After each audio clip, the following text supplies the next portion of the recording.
नमस्कार, मैं हूं हनीश सहगल और आप देख रहे हैं एसएमएस न्यूज। आइए नजर डालते हैं आज की हेडलाइंस पर। रेल मंत्री सुरेश प्रभु ने संसद में किया रेल बजट पेश। इस बार के रेल बजट में महिला सुरक्षा और बुजुर्गों पर खास ध्यान दिया। यूपी में प्लास्टिक बैन।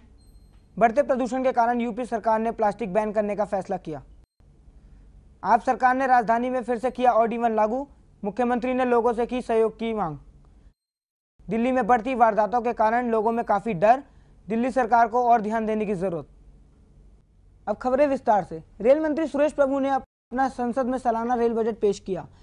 इस बजट में लोगों की मिलीजुली प्रतिक्रियाएं सामने आ रही हैं। आपको बता दें कि महिलाओं के लिए 33% आरक्षण और अभी तक 2500 वाटर वेंडिंग मशीन स्टेशनों पर लगा दी गई हैं और भी कई सारे वादे रेल मंत्री द्वारा अपने बजट में किए गए हैं। आइए दिखाते हैं आपको इस पर एक खास रिपोर्ट। मंगलवार 9 फरवरी को रेल मंत्री सुरेश प्रभु ने अपना सालाना रेल बजट संसद में पेश किया। अपना रेल बजट पेश करने के दौरान रेल मंत्री ने सभी यात्रियों के लिए दी गई सुविधाओं की जानकारी दी और साथ में अपने सभी साथियों को इसका श्रेय भी दिया। सियालदा टू न्यू दिल्ली राजधानी में उसको खाना पीना जोतने के बाद था, फ्रूटी रूटी जोतने के बाद था, कोई चीज दिया नहीं। वो जो टाइम कंप्लेन किया था वो लोग यही बात ही बोला है जो हम मैनेज कर लेंगे। ना कोई सुनता नहीं है ना कोई काम देखता है, जनता की कोई सुनवाई नहीं होती है। गृह मंत्री जी के चिट्ठी लेकर के हम लोग आए थे, 15 बार फोन करने पर भी फोन नहीं उठा रहा है और कोई नहीं सुन रहा है। रेल हमारे प्रधानमंत्री जी तो अभी बनारस से जो नई ट्रेन चलाए थे उसकी क्या हालत हो गई देखिए आज ही। कई लोगों की रेलवे से जुड़ी शिकायतों का जिन पर गौर तरीके से ध्यान भी नहीं दिया गया है, ना उन्हें किसी से मिलने दिया जा रहा है। पर ऐसा कब तक चल पाएगा? कैमरा पर्सन के साथ पुनीत कौल, marwatv.in। अब देखना यह है कि रेल मंत्री के द्वारा किए गए बजट में वादे सिर्फ किताबी बातें बनकर ना रह जाएं। आइए रुक करते हैं हमारी दूसरी खबर की ओर। प्रदूषण को मद्देनजर रखते हुए यूपी सरकार ने प्लास्टिक पर बैन लगाया। लोगों का कहना है कि यूपी सरकार के द्वारा ये बहुत ही अच्छा कदम उठाया गया है और जो जुर्माने वाली बात यूपी सरकार ने रखी है वो एक अच्छी शुरुआत है। इस पर दिखाते हैं हमारी संवाददाता की आपको एक छोटी सी रिपोर्ट। उत्तर प्रदेश में प्लास्टिक की थैलियों पर पूरी तरह से प्रतिबंध लगा दिया गया है। ये प्रतिबंध प्लास्टिक की थैलियों, हर तरह की प्लास्टिक की थैलियों पर लागू किया गया है। इसमें प्लास्टिक की थैलियों के साथ साथ कपड़े की तरह दिखाई देने वाली प्लास्टिक की थैलियां भी शामिल हैं।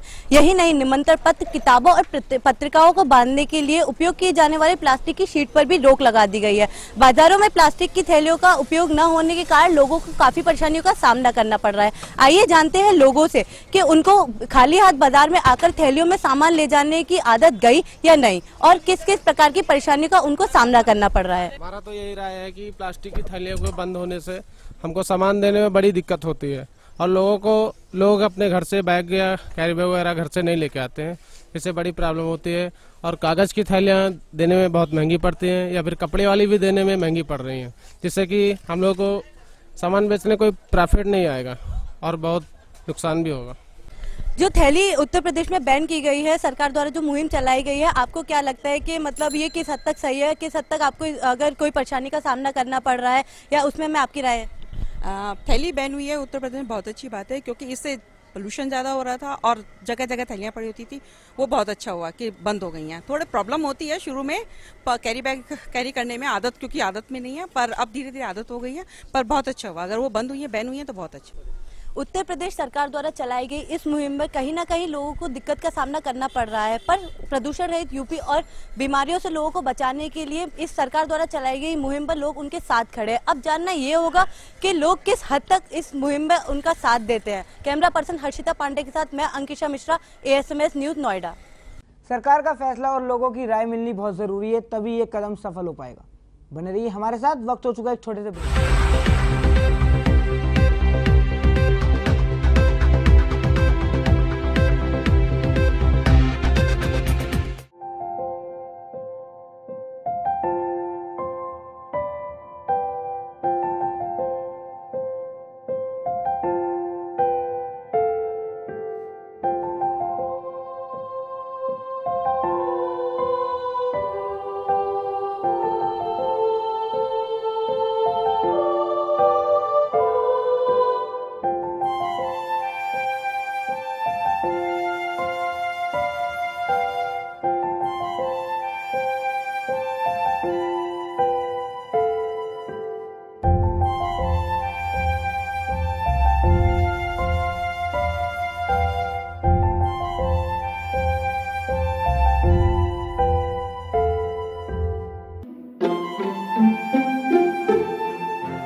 रिश्तों से नहीं, यादों से भी जोड़े।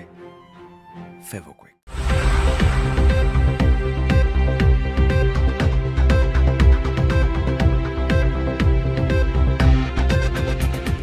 ब्रेक के बाद आप सभी का फिर से स्वागत है। बढ़ते हैं हमारी अगली खबर की ओर। जनवरी में चलाए गए ऑड इवन नियम लोगों के लिए काफी फायदेमंद साबित हुआ। इसी बात को ध्यान रखते हुए मुख्यमंत्री ने इसको 16 से 30 अप्रैल 2016 तक दोबारा चलाने का फैसला किया।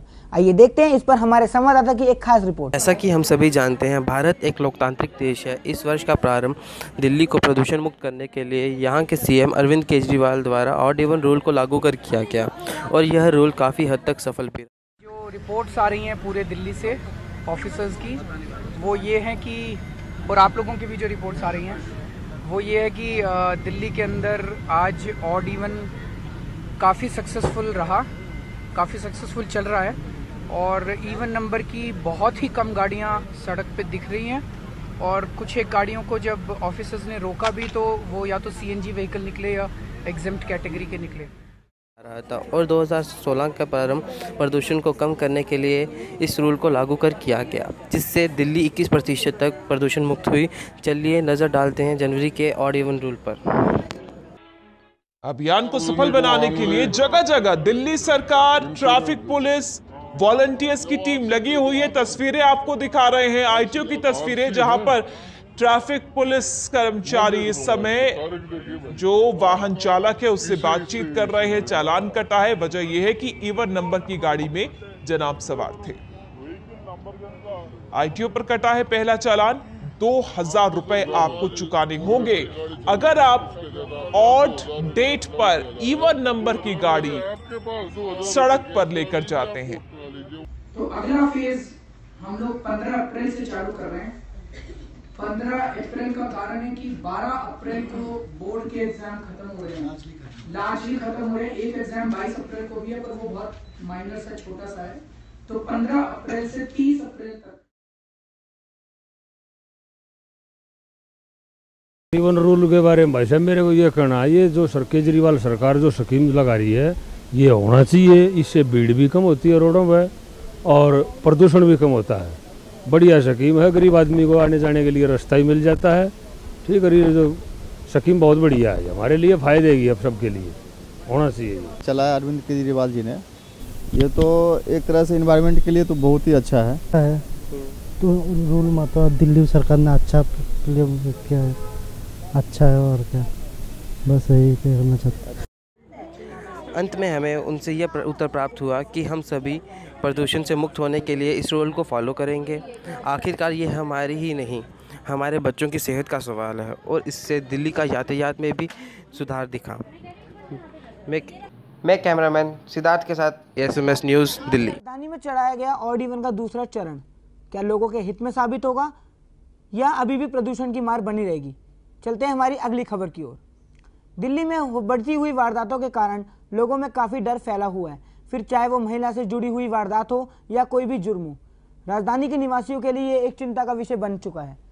आइए नजर डालते हैं इस बड़ी राजधानी नई दिल्ली में भले ही कहने को अपराध कम हुआ हो, लेकिन सच्चाई कुछ और ही है। दिल्ली पुलिस की रिपोर्ट के अनुसार 2014 तक 99.22% अपराध में बढ़ोतरी हुई थी। वहीं 15 दिसंबर 2015 तक रेप केस का मामला लगभग 2095 हो चुका था। अपराध की संख्या दिन पे दिन बढ़ती जा रही है। राजनेता और पुलिस की इतने अभिक्रिया के बावजूद भी दिल्ली में अपराधों का बढ़ना कितना सही है, ये डिपेंड करता है दिल्ली पुलिस की कार्रवाई पर। संगीन मामला, रेप केस, डकैती और चोरी की लूटपाट की भी संख्या में दिन पर दिन बढ़ोतरी होती ही जा रही है। वहीं 2014 में 4179 केस मॉलेस्ट्रेशन की दर्ज हुई। वहीं 2013 में 3345 केस दर्ज किया गया। आज़ादी के इतने साल बाद भी वुमेन दिल्ली कैपिटल जो कि है भारत की, उसमें अपने आप को सिक्योर फील नहीं करती है और रात को वो अकेले जाना बिल्कुल भी मतलब पसंद नहीं करती, क्योंकि उसको डर है कहीं भी कुछ भी उसके साथ हो सकता है, जैसा कि हम रोज़मर्रा की घटनाओं में देखते हैं। तो मुझे नहीं लगता, अब केजरीवाल ने कहा था कि हम कैमरे लगाएंगे और ये सब करेंगे, अब पता नहीं वो कहाँ तक सफल हो पा रहे हैं इसमें या नहीं, पर अभी तक मुझे कोई ऐसा इसमें पॉजिटिव कोई उनकी तरफ से कदम नहीं सोच में पड़ता है। हाल ही में दिल वालों के शहर दिल्ली में पंकज नारायण डेंटिस्ट की दिन दहाड़े पीट कर हत्या कर दी गई। रोड रेज का मामला ये कितना संगीन हो जा रहा है। दिल वालों के शहर दिल्ली धक से रह जाती है जब जान की कीमत कौड़ी के दाम भी नहीं लगाई जाती।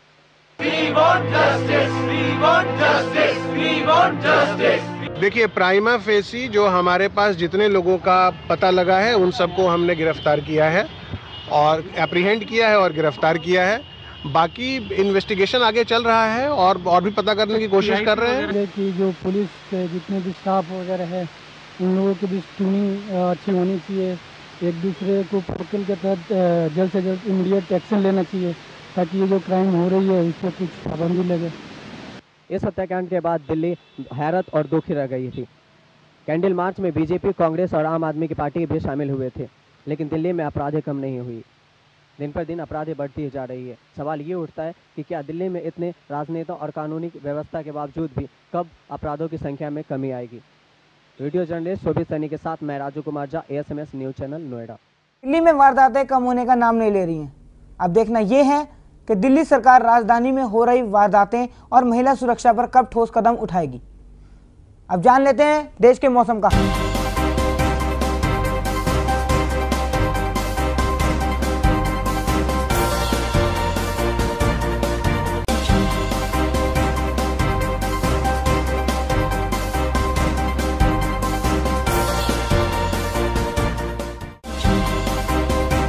ये थी हमारी आज की खास बड़ी खबरें। बने रहिए हमारे साथ और देखते रहिए ASMS न्यूज़। खबरों का सिलसिला यहाँ लगातार जारी।